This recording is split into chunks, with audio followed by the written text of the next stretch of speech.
BNP chairperson Begum Khaleda জিয়ার সঙ্গে দেখা করেছেন তার সাবেক সহকারী প্রেস সচিব ও সাংবাদিক মুশফিক ফজল আনসারী। রাত 8:30টায় গুলশানে বেগম জিয়ার বাসভবনে যান তিনি। বিএনপি চেয়ারপারসনের সাথে প্রায় ঘণ্টাব্যাপী বৈঠক শেষে সাংবাদিকদের সাথে কথা বলেন আনসারী।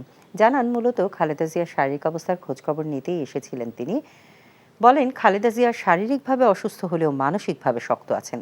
এ সময় তিনি আরো বলেন, খালেদা জিয়া ছিলেন গণমানুষের নেত্রী, সব সময়ই তিনি দেশের মানুষের কথা ভাবেন। এজন্যই বিগত স্বৈরাচারী সরকার তাকে রাজনীতি থেকে সরিয়ে ফেলতে চেয়েছিল। এই সময় দেশবাসীর কাছে খালেদা জিয়ার জন্য দোয়া চান সাংবাদিক আনসারী।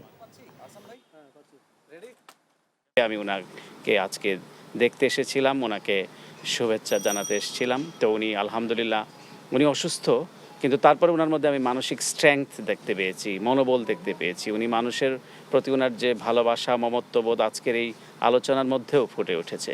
ওনাকে অন্যায়ভাবে কারারুদ্ধ করে এইভাবে নিঃশেষ করে দেওয়ার একটা চক্রান্ত ছিল বিগত ক্ষমতাসীন সরকারের, এবং সেই কারণে আজকে তাকে এই অবস্থার শিকার হতে হয়েছে।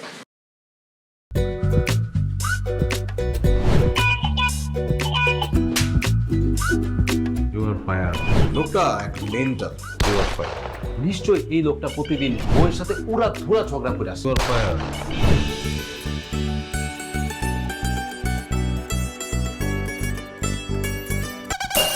এটা কি? হ্যাঁ, এটা কি পেঁপের জুস নাকি ভাতের মার? করলা জুস আবার কেন? কালকে খেলাম। ডাক্তার তোমাকে 3 বেলা খেতে বলছে, আমি সেখানে 1 বেলা দিচ্ছি। 3 বেলা করে দিব? আমার অপরাধটা কি ছিল? কি অন্যায় করছিলাম আমি? এরকম চিৎকার চেঁচামেচি করলে সোজা দারোয়ানের রুমে পাঠিয়ে দিব। খুবই সুন্দর লাগছে। ওটা আমি না, ওটা প্রমা। আসসালামু আলাইকুম দুলা ভাই, কেমন আছেন? ডার্লিং, আসো, তাড়াতাড়ি আসো। আমার একমাত্র শালি প্রথম বাসায় আসছে।